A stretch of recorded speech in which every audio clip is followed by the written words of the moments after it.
نتعرف عليك أستاذي. محمد عبد الله الحرة. حياك الله سيد محمد. الحقيقة احنا شاهدنا مباراة أكاديمية نجوم المستقبل من ينبع ونادي الهلال، وإلى الآن هم متقدمين 5-1 بعد ما انتهى الشوط الأول، والآن نحن في الشوط الثاني. تابعت معنا الشوط الأول، أعطينا انطباعك. والله انطباع ممتاز جدا. شاهدت الفريق منظم متفاهم متنسقين مع بعض. في مشاكل بسيطة من ناحية بس التركيز في وقت المباراة ممكن يركزون عليها وقت التمارين، وحيكون عندهم مستقبل ممتاز يعني إن شاء الله. المستوى إجمالا إيش رأيك فيه؟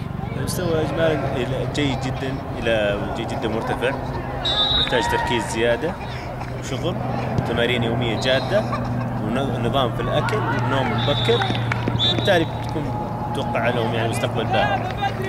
الله يعطيك العافية، احنا شاكرين لك اللقاء السريع هذا، ونتمنى إن شاء الله أنه ربنا يوفقهم، وإذا في أي إضافة أو شيء يسعدنا فيه. حياكم الله وحياكم الله في الرياض، التوفيق إن شاء الله ونشوفكم المستقبل إن شاء الله. شكرا جزيلا لك.